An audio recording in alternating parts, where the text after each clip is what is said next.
Hello friends, I'm Harish Demla from Accurate Fortune Astrology।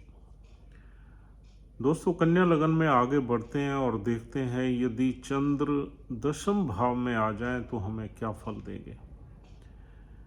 देखिए दोस्तों, 10वें घर का संबंध है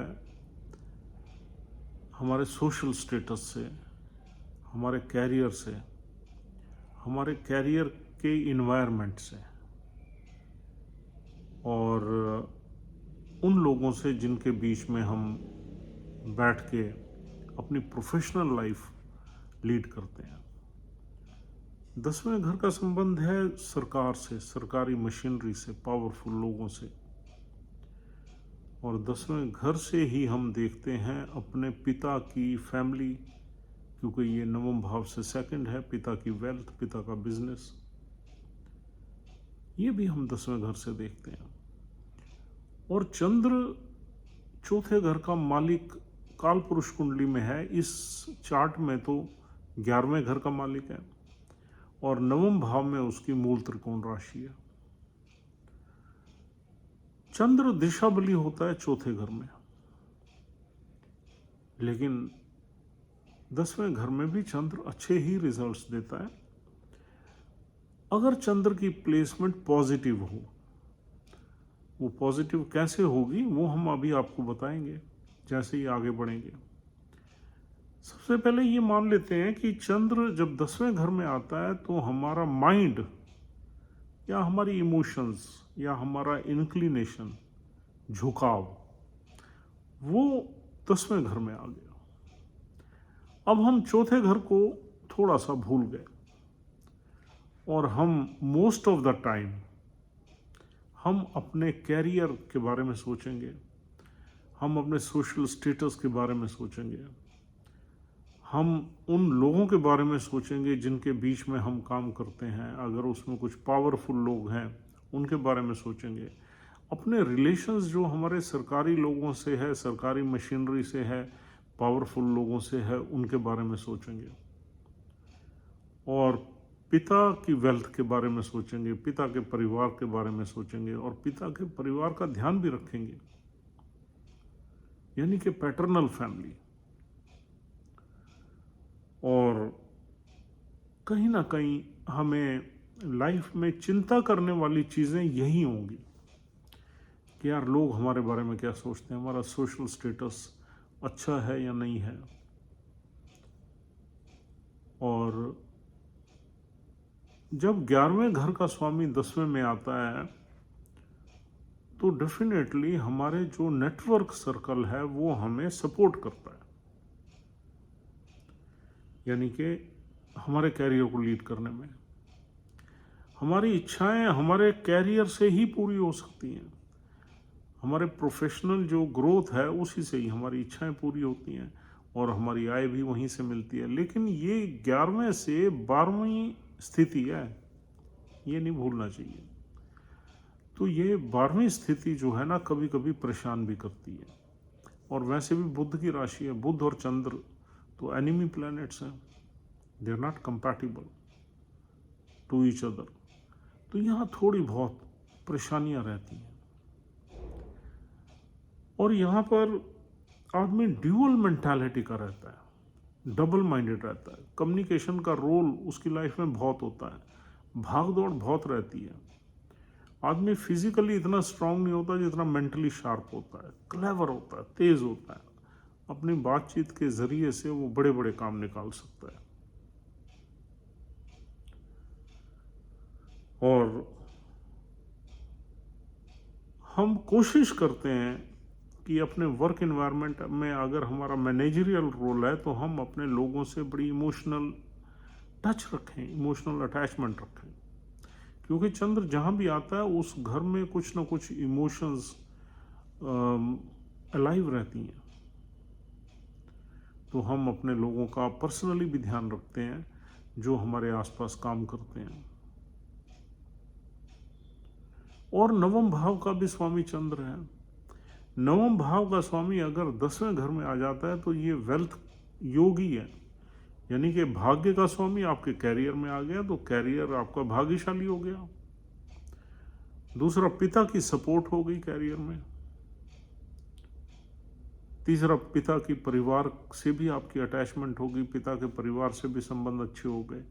लेकिन ये सारी चीज़ें तब होंगी जब यहाँ पर चंद्र की प्लेसमेंट पॉजिटिव है, चंद्र की डिग्निटी अच्छी है। यहाँ पर दोनों ही फल मिल सकते हैं, बहुत खराब फल भी मिल सकते हैं, ये ध्यान रखना, बहुत अच्छे फल भी मिल सकते हैं।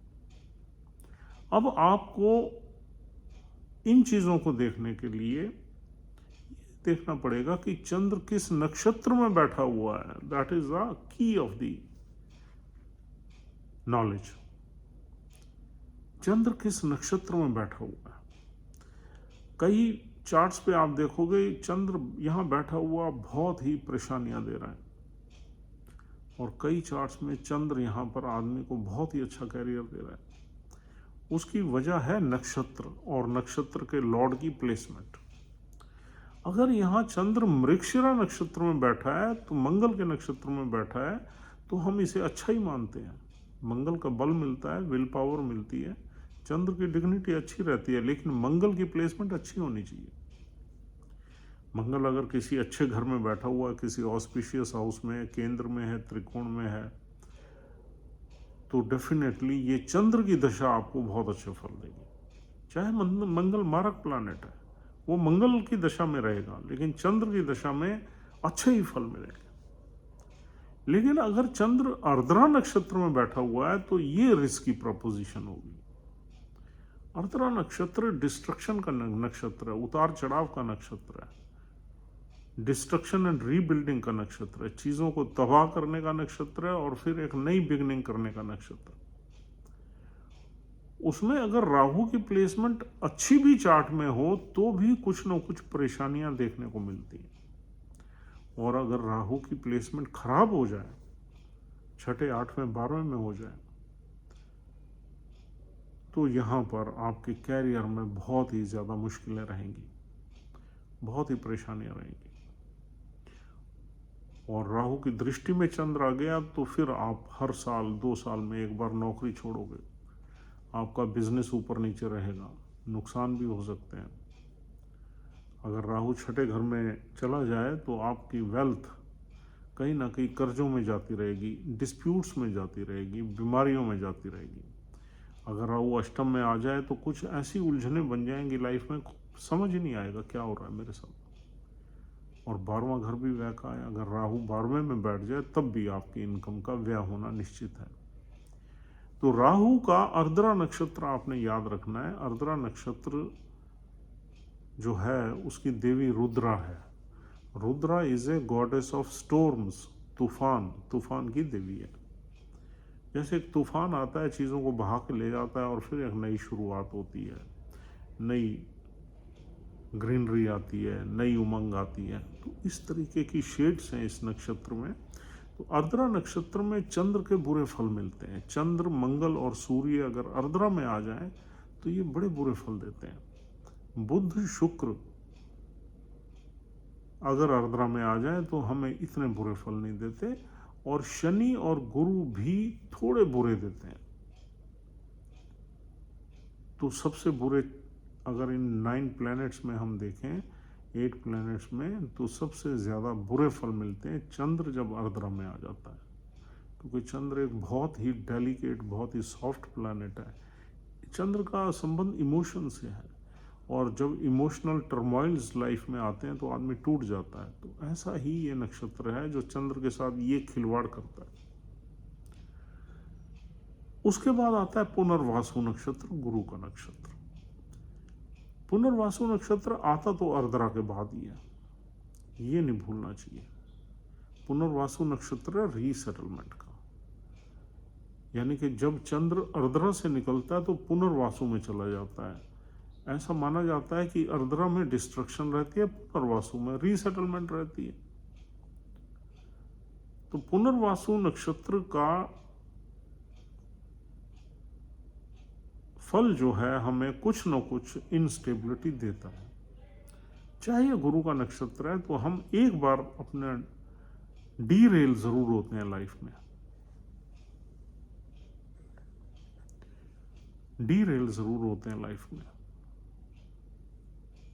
लेकिन रीसेटल हो जाते हैं। जब चंद्र पुनर्वासु में होता है तो भी कभी कभी ऐसा होता है कि आदमी कई बार अपने प्रोफेशन को चेंज करता है। अर्द्रा में भी करता है, पुनर्वासु में भी रीसेटलमेंट में जाता है।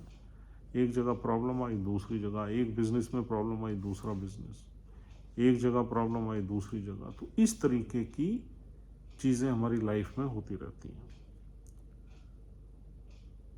तो प्लेसमेंट ये अच्छी है, ऐसा नहीं है प्लेसमेंट ये बुरी है, लेकिन यहाँ पर जो नक्षत्र हैं, पर्टिकुलरली अर्द्रा नक्षत्र अच्छा नहीं है। गुरु का पुनर्वासु नक्षत्र ठीक है और मृगशिरा भी ठीक है। इन दोनों में अगर चंद्र बैठा हुआ है तो यू आर लक्की, आपकी लाइफ बढ़िया चलेगी। और अदरवाइज अर्द्रा नक्षत्र में यहाँ उतार चढ़ाव रहेगा। कभी आपकी जॉब बहुत अच्छी रहेगी, आप कुछ लाखों के पैकेज पे हो, और फिर अचानक ही कुछ ऐसा हो जाएगा कि आप सब इधर उधर हो गया, तितर बितर हो गया, छिन भिन्न हो गया। फिर आप नई शुरुआत कर रहे हो अपने कैरियर की, वो आपको पैकेज, वो आपको फैसिलिटीज़ जो आप ले रहे थे वो शायद ना मिले, उससे नीचे आपकी। तो इस तरीके से ये आर्द्रा नक्षत्र के फल मिलते हैं। लेकिन एक चीज़ यहाँ ये भी है कि अगर राहु की प्लेसमेंट बहुत अच्छी हो जाए, राहु उच्च का बैठ जाए, भाग्य में बैठ जाए,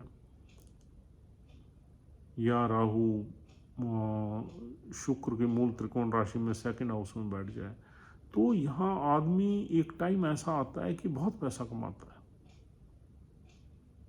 लेकिन फिर अर्द्रा एनर्जी तो तूफानी एनर्जी है, फिर वो डीरेल भी होता है।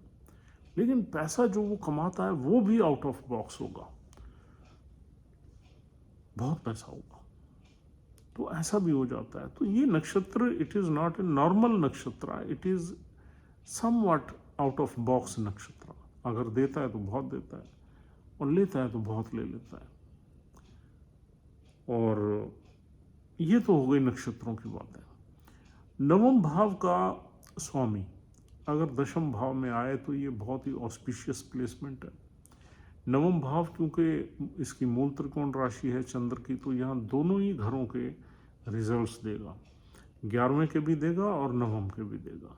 नवम भाव में हायर एजुकेशन देखते हैं, अगर चंद्र अर्द्रा में नहीं है तो हायर एजुकेशन में आपको ले जा सकता है। आपके साथ जो संबंध होंगे वो बड़े पावरफुल लोगों के हो सकते हैं, स्टेट गवर्नमेंट के लोगों के हो सकते हैं, वेल्दी लोगों के हो सकते हैं, सरकारी लोगों के हो सकते हैं जिनमें आप काम करते हो।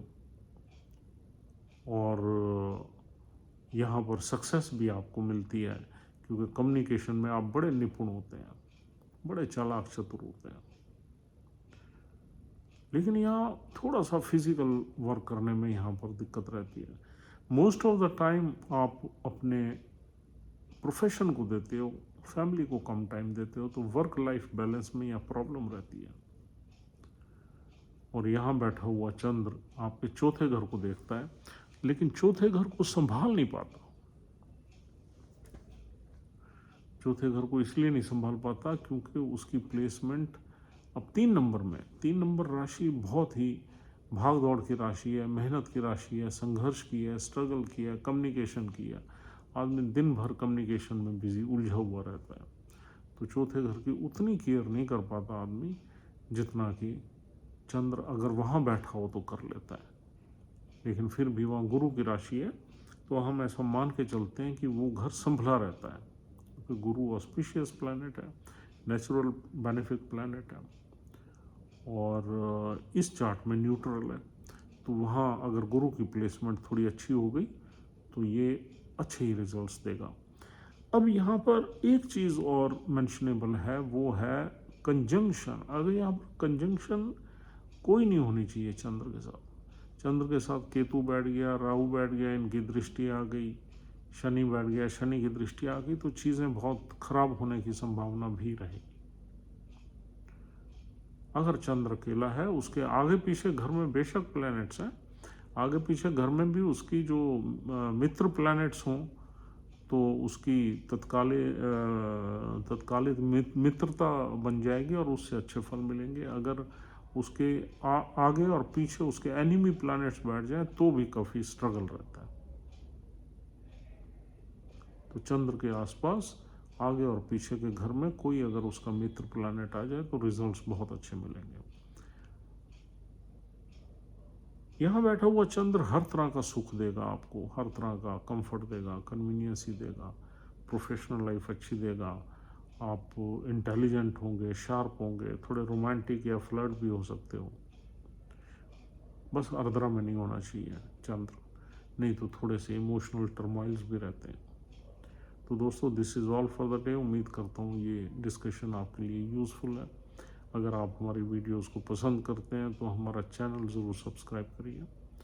हम आपसे कल फिर मिलेंगे, चंद्र की नेक्स्ट प्लेसमेंट के बारे में डिस्कस करेंगे। Take care, have a nice time, good bye.